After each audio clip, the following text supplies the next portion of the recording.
What it do, what it do, what it do. Ooh. It's your boy Grizz 10. You already know what it do. Shit, nigga just came back from New York 2 weeks and got a quarantine, so decided to do some reaction videos and shit. You know? Fucking waste time. Well, waste time. Alright, right now I'm gonna watch 12 most mysterious places scientists still can't explain. Really. So before we get into the video, please like, subscribe, and hit that notification bell. You already know. Let's go. When it comes to life on Earth and human history, scientists and historians have some of the answers, but not all of them. They're great at their job, and they can reach grand conclusions based on tiny clues and pieces of evidence, but sometimes they encounter something that leaves them totally stumped. That's what today's video is all about. These are the strange and wonderful places all over the world that are amazing to see, but impossible to understand, even for scientists. Why have one tree when you can have two? That seems to be the theory in Casorzo, Italy, where there's a remarkable sight to behold in a field. It's two trees in one, and they're completely different species of tree. The bottom one is a mulberry tree, but it has a cherry tree growing on top of it. What? It's a sort of hybrid duplex of the kind that very rarely occurs in nature. While smaller trees do occasionally grow on top of larger ones, it's very unusual to see two fully grown trees cohabiting and thriving like this. Usually, one of the tree's good health will come at the expense of the other, and it's usually the tree on top that suffers. As the beautiful white flowers on the cherry tree demonstrate, that isn't the case here. Unsurprisingly, the strange tree has become a tourist attraction for the area, although it's had to be fenced off for its own protection so that people don't get too close. Climbing it is illegal. Mystery surrounds the origins of the Hidenter in Austria. It's believed to have been built during the reign of the Roman Emperor Constantius II, who ruled between the years of 351 and 361, but that's little more than a best guess. The ancient Romans sometimes built structures like this to mark the site of significant military victories. That would make a degree of sense, because the ancient city of Carnuntum once existed in this spot and played host to around 50,000 people surrounded by a walled fortress. The settlement is long gone, but the one remaining arch of this building remains. For several centuries, it was misunderstood as the gateway to the old city.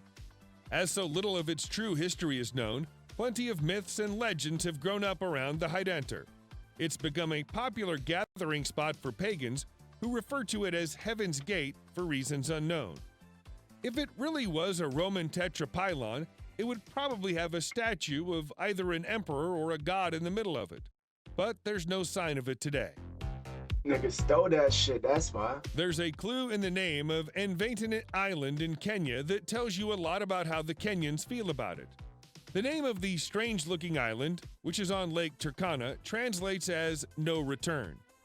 That ties in with the myths and legends that surround the place, which suggest that nobody who enters it will ever return. How you gonna climb out? In 1935, English explorer Vivian Fush decided to test that theory by visiting it with colleagues Bill Dayson and Martin Shelfels on a research mission. But when they failed to return, it only served to reinforce the legends. While some conspiracy theorists claim that the island contains an alien base full of extraterrestrial beings who will abduct anybody who gets too close, the Kenyan belief is that those who descend into the enormous crater at the island's center will be struck by lightning and obliterated. Photographs taken by planes that have flown over the crater show what appear to be the remains of ancient huts at its center, but nobody's been brave enough to go and inspect it with their own eyes for a very long time. Yeah, because those motherfuckers live in the huts killing them.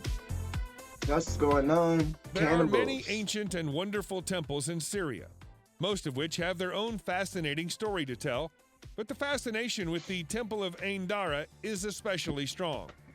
That's mostly because of the huge human foot imprints that appear at the entrance to the temple. They've been there for at least as long as the temple has, which is at least 3,300 years. And there's Oh, disagreement no. about how they got there. Scientists and archaeologists say that they were carved by the same people who built the temple and are intended to represent the procession of the gods into the likely. temple's inner chambers. But Why many they get local too legends say close? that the temple itself was visited by a great god with clawed feet who left the imprints himself. Yet another school of thought says that the It's not like people a who built the walking, it's temple just like were giants You and they guys' left the legs stuck footprints behind. together and shit. There are many tales of giant humans living in this part of the world during ancient times, and the footprints are the first thing that the people who believe these stories point to as evidence.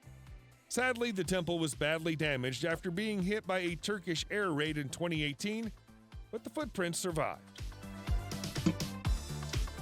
Most people who visit Egypt also visit the Great Pyramid of Giza, which is a spectacular sight to see. But if a few more of them could be persuaded to drive a further 20 minutes to Abu Ghraib, it wouldn't be such a little-known secret.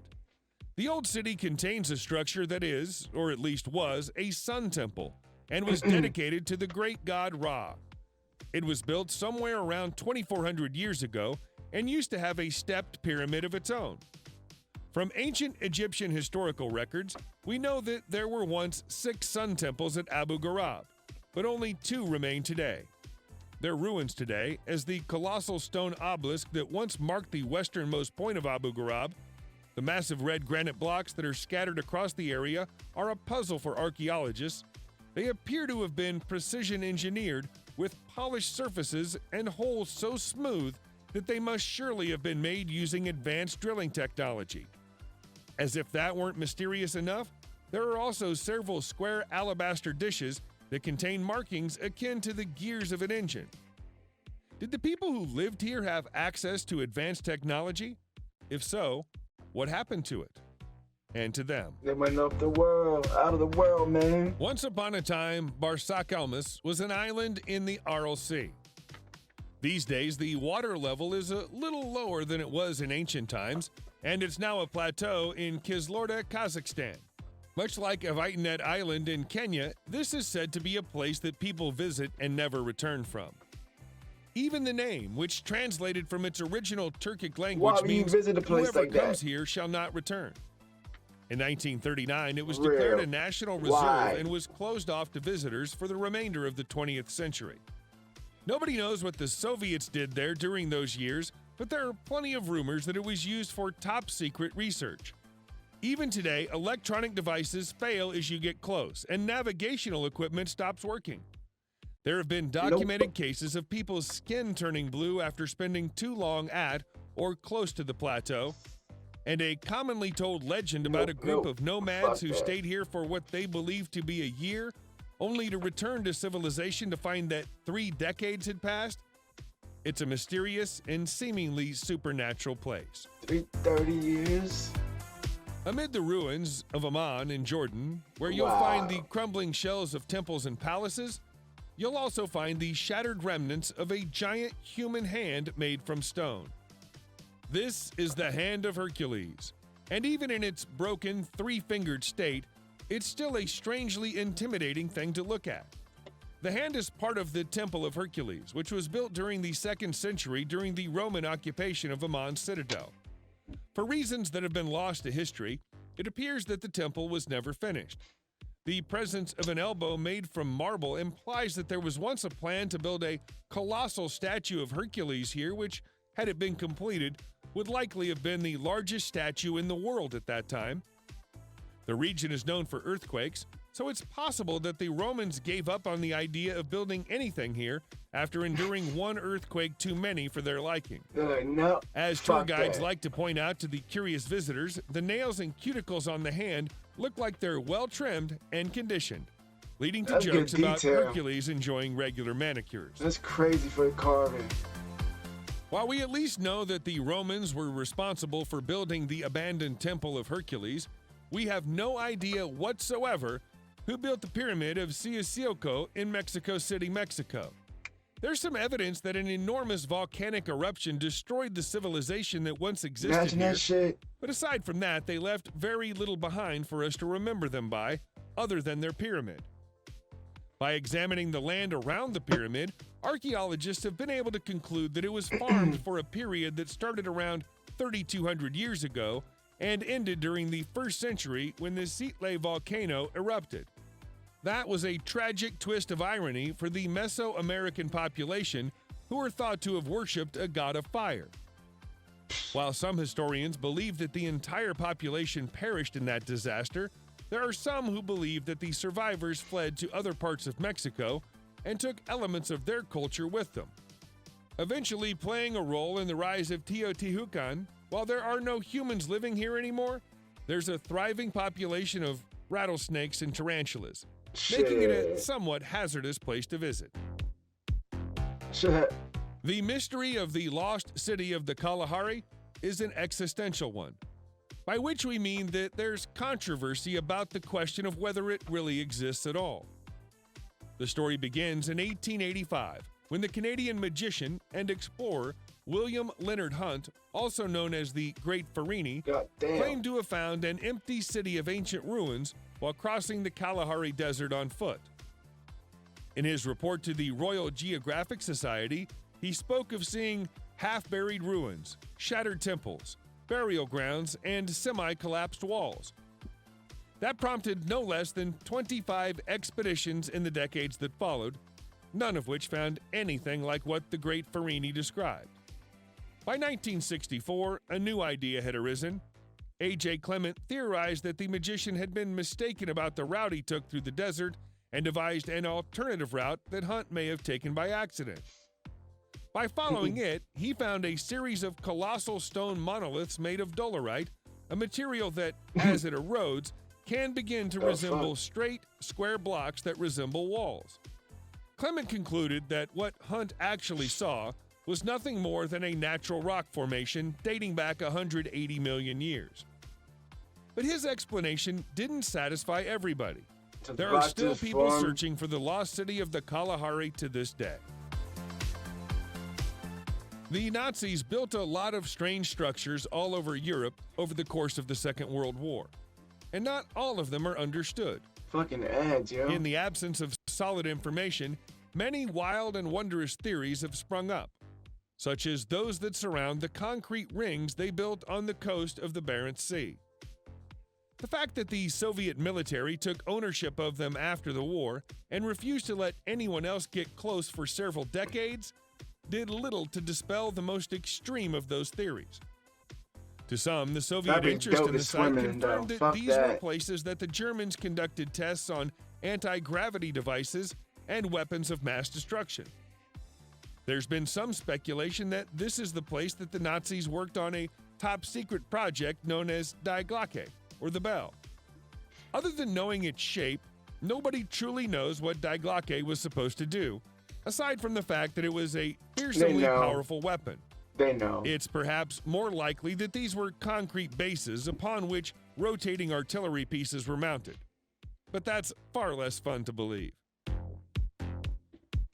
There are people who live in the town of Swinton in North Yorkshire, England, who believe that there's an ancient temple in their neighborhood.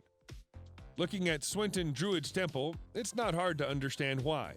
It certainly has the appearance of something ancient, and the words Druid Temple ought to give a clue to its function.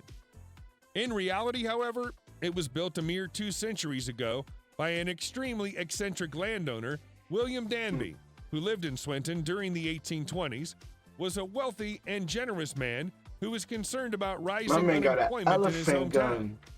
To help solve the problem, he paid dozens of locals to build the temple for him as an effigy to Stonehenge. Once that was done, he offered a huge financial reward to anyone capable of living as a hermit in the middle of it for 7 years. How much? Someone managed to stay for 4.5 years, but nobody managed all 7, and William's reward was never claimed. Even though it's not really an ancient temple, it's still visited by New Age pagans and Druids every summer solstice. Gunjiwamp in Groton, Connecticut, USA is the type of place that gives archaeologists and historians a headache. The settlement has been used and reused by a variety of settlers for at least 1,400 years, all of whom left their own mark on the landscape. There are stone chambers, stone rings, etching on the walls that don't correspond to any known language, and Native American artifacts. There are so many traces of human occupation in Gunjiwamp, it's impossible to say where one era of its use ended and the other began, or even who was the first there. One popular theory is that it was built in the 6th century by Celtic Christian monks who'd run away from Ireland to escape Viking raids, but that would rewrite the accepted history of pre-Columbian America and also disregards several pieces of evidence that suggest the site is far older. Look it up. Occasional spikes in electromagnetic activity have been detected at Gungiwamp, which scientists put down to the composition of magnetite, granite, and quartz rocks. But conspiracy theorists buy into the idea that it's either an alien base or an energy vortex. What the fuck? One lithic stone tool found buried here is at least 3,500 years old, which blows a hole in the Celtic monk theory. We don't know whether it was built in stages or all at once. And frustratingly, that should be we probably never will. Alright, let's get into video number 2, animals that could kill themselves. The video to this link will also be in the description. Nature has given animals some body parts so that they can defend themselves, get food, and look cool. But sometimes those same body parts can hurt an animal so badly that it can easily lose its life. How exactly? Be sure to watch this episode till the end. We made it for you. That shit. Baru babarusa is one of the most unusual creatures of our planet. It looks like a pig, but differs too much from its congeners. Piglet is small, its back is arched, its legs are long enough, and it has almost no fur. These animals prefer plant food and clean water. But the main thing about babarusa is, of course, their fangs. In males, the lower and upper canines grow throughout their life and bend toward the head. It's not uncommon for a fang to grow so much that it begins to grow into the skull. Literally. Imagine your tooth bending upward and going up to your forehead. It's not very pleasant, and it's dangerous too. And deer pigs don't like that either. In fact, I think fangs block the view. Fortunately, apart from their strange shape, their fangs are fragile. More often than not, though, they break before they reach the skull. For example, during a fight for a female, or just from time, if you're lucky, of course. Unlike deer pigs, things are much sadder for common reindeer. Their antlers are strong enough even to injure other animals. It's a real weapon that could very well cause the death of its wearer. Male deer fights are common. During the breeding season, they fight for females, and such battles often end in the death of one of their rivals. Most often, he just runs into another's antlers and... But during the fierce fight, the hapless males may also clutch the antlers so tightly that they can't deal with this situation by themselves. The end is very sad. The reindeer can't get up, can't eat, are deprived of the possibility to drink, and just slowly die. Nature can be ruthless. And if it takes place near the water, the reindeer can not only clash, but fall through the ice together, then freeze. Also together. But sometimes the animals are lucky and people notice their misery in time. It's enough to cut out a couple of antlers or shoot them off. Whoa, fella. I hope you knew what you were doing. That's a crazy shot. Good shot. What if you'd missed? For real. At least it ended okay. But while the reindeer can get trapped together by accident, things are much worse for argolid. These wild rams are considered the largest, can weigh over 100 pounds, and look quite menacing, especially if you look at their large, strong, corkscrew-shaped horns, which argolid use to protect themselves from predators and to fight for females. However, despite their majestic appearance, the fate of these wild rams is sometimes tragic. The horns, which are meant to be a powerful weapon of self-defense, can lead the animal to a slow and painful death. The older the argolid get, the more likely it is that their horns will begin to grow in the wrong direction and eventually pierce the ram's faces. Slowly and painfully, they will penetrate deeper and deeper until they result in death, either from infection or anyway, you get the idea. Evolution is a pretty ruthless thing. We should not thank it for such a trick with the poor ram's horns. However, human intervention, too, not always leads to something good. For centuries, people have been making more profitable breeds for agriculture, and it ended up well, pretty controversial, especially when it comes to sheep. Wild species still lose most of their wool every year, so do some domestic sheep. But those that are bred for wool always regrow year-round without pause. And if you don't cut them in time, it can end very badly. Long wool is a bad option in very hot weather. Sometimes it leads to heat stress. There are also mobility issues. If a sheep with long wool lays down on a steep slope, it can't roll over from its back. It's like those bugs that lie with their legs up in the air. In addition, the wool causes vision problems. Not enough trouble? Excess wool, which isn't cut, begins to pile up right on the animal, forming knots. All sorts of parasites thrive under these knots. Insects cause unbearable itching, which disturbs sheep and makes them constantly rub against trees, fences, and against everything that it comes across. In such cases, the sheep may tear its sides until they bleed, which is a direct way to infection and sepsis. In extreme cases, the sheep with too many wool may die. So sheep need regular visits to the sheep barber. And here's another absurd fact for you. Donkeys need manicures. I'm not kidding. Like horses, most donkeys need their hooves cut at certain intervals. It's usually every 6 to 10 weeks. You got it right. Horses are subjected to this procedure as well. If the hooves aren't cut, the animal loses its ability to walk straight, which causes trauma, discomfort, and shock to everyone who sees the bent hooves, because it's a really creepy sight. I wonder how wild donkeys deal with that. And yet there are so few wild donkeys left that I guess hooves would be the least of their problems. Being a hooved animal is quite difficult because nature constantly strives to give you a death test. Even the most common places can become dangerous if the temperature drops a bit. Honestly, I don't know how deer end up on the ice and so far from the bank. An animal caught in such a situation is doomed if people don't come to help. Nigga been like that on ice before.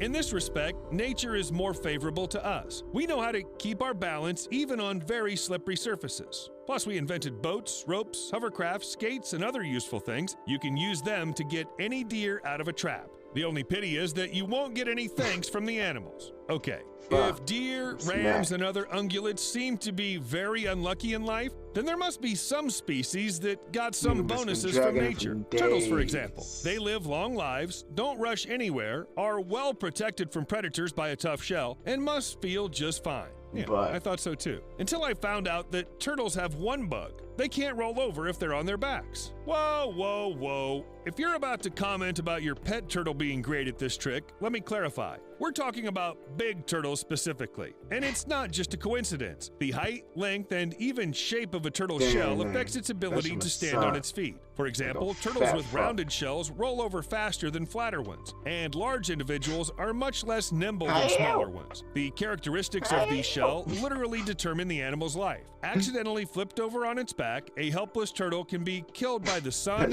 starvation, or fall prey to predators. Turtles are especially vulnerable. Their rigid armor doesn't bend with body movements, which of course complicates the flipping process. Imagine a life that looks like a constant compromise between life and death. Larger individuals live better overall, but having reached too big a size, turtles risk one day falling into a fatal trap. For males, the issue of flipping is perhaps particularly important. In the process of fighting for females, they often fight and try to turn their rival over on their backs. But it would seem that large individuals clearly have an advantage. But once the big turtle loses, it'll never get up on its paws again.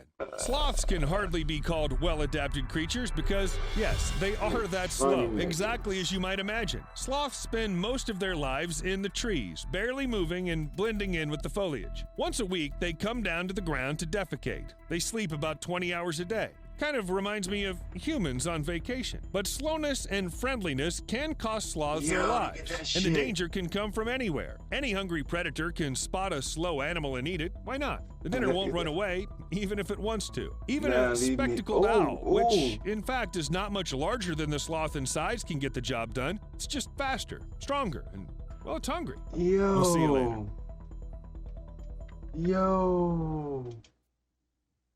Yo, that shit. Oh, damn. Oh, damn. Damn.